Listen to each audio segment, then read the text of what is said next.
my story.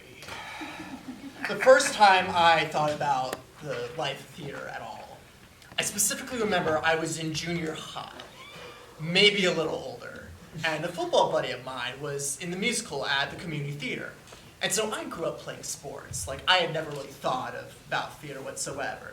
We didn't really have, we had a community theater. Didn't know anything about the musical. Don't really remember the musical itself. But I do remember seeing my friend up there and going, oh, I can do that. I can do that better than you. So unfortunately, it started off, whether it's fortunate or not, it was just purely out of competitiveness, which was odd. But that's how I got into it. And then I went on audition for, I think, the first play I ever was in was, so I went back to the community theater and auditioned for Brighton Beach Memoirs, which is a Neil Simon play, and I was the older brother. I think his name was Stanley? To Eugene. I got the part. And it was exhilarating. I just loved every second of being on stage. The one thing I remember about that production is the first time I walked out on stage, I think my character had to go in and either go through the mail or look at a piece of paper or something. And I remember I was on stage for the first time. And I picked it up. And I remember visually seeing me shaking this much because I was so nervous. I was like, oh my God. And I couldn't stop. And afterwards I went, okay. That was exciting.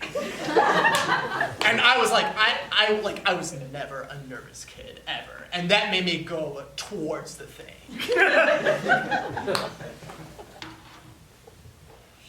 I started working a lot with Chicago Shakes and outreach program.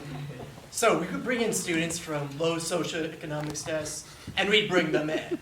And I was the voice movement teacher for that program. And then I was the director of that program later. And we would do a Shakespeare production. And it was game-changing for me too. About understanding about the arts and how arts and education actually does make a difference.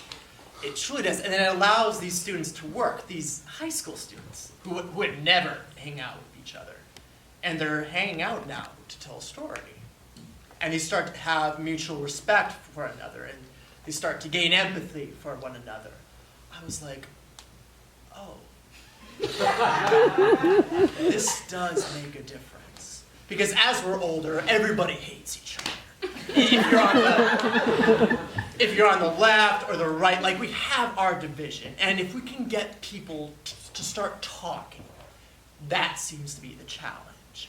Everyone is like, we just need to talk to each other and listen to each other. Well, if we're younger and we start doing it then, that's going to make it so much easier for us to listen and talk as we get older.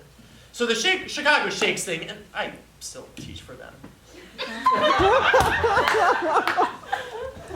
And then the main reason I took the Notre Dame gig, I was kind of on my way out of Northwestern anyways. I was having some challenges with the chair and just faculty in general. It was structured differently than Notre Dame is. But the challenge I had in Chicago was I looked up one day and I was like, what am I actually doing here? What am I really doing? Meaning, I'll do a show that is, I'm going to make this up. This didn't really happen, but this is what I'm talking about. There's a show that's all about marginalized people and how there needs to be social justice or guns are bad or all these liberal progressive ideas that I personally believe in. And you do a show about it, and who's in the audience?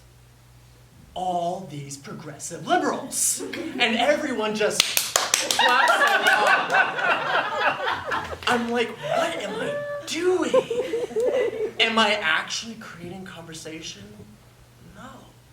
I'm just doing stuff in a vacuum, and I'm preaching to the choir. And who are the people that go see progressive theater? Usually people who live in cities. So then I'm like, so I looked around, and I'm just I've just been climbing the career ladder. I just want to be a bigger director, and I want to get, I don't know if you know what the Jeff Awards are. I've got, I don't know how many, 5? I was just like, what am I doing? What is my work doing? And so once I started teaching at Chicago Shanks, I was like, oh, cool. So basically my point is, when Notre Dame came up, I was like, there's no way they're gonna hire me. I don't know anything about Notre Dame. I thought it's all Catholic, all football. Like, that's just what I thought. Not that that's not true, but when I got here, I realized, I was like, oh. Do I want to do a show like Spring Awakening in Chicago? Or do I want to do it in South Bend, Indiana? Where am I really going to make a difference? I was like, that's fascinating. So that's what sold me to come out here, to like, I can actually work with students who wouldn't normally go into the city to watch progressive stuff. But if we can have those conversations here, regardless if they're going to be in the theater or not, who cares? They're going to start to understand that there's a progressive agenda and that there's a conservative agenda. We've got to live in the same world, and we've got to figure out how to talk to each other again. Here it is really an exchange of ideas, and people are challenging. The faculty and other departments in campus, and all in a good way. Notre Dame wants that. They want that creative tension, and it's great. And even doing Spring Awakening, I had some really hard conversations with some students who really disagreed with the material and wouldn't audition, or did, but refused to do stuff because of the subject matter of the show. And that was a really great moment. Hard, but it's forcing me to have the hard conversations, and it's good. It happened in our lab. It's hard conversations, and everyone either gets pissed off and shuts down and walks away. I don't know if you notice in class. I just keep like, okay, let's talk. We gotta talk about this. It sucks. It does. It's uncomfortable. It does, but you've got to be able to talk it through. So I just feel like I can do that work here more than I would in the city of Chicago.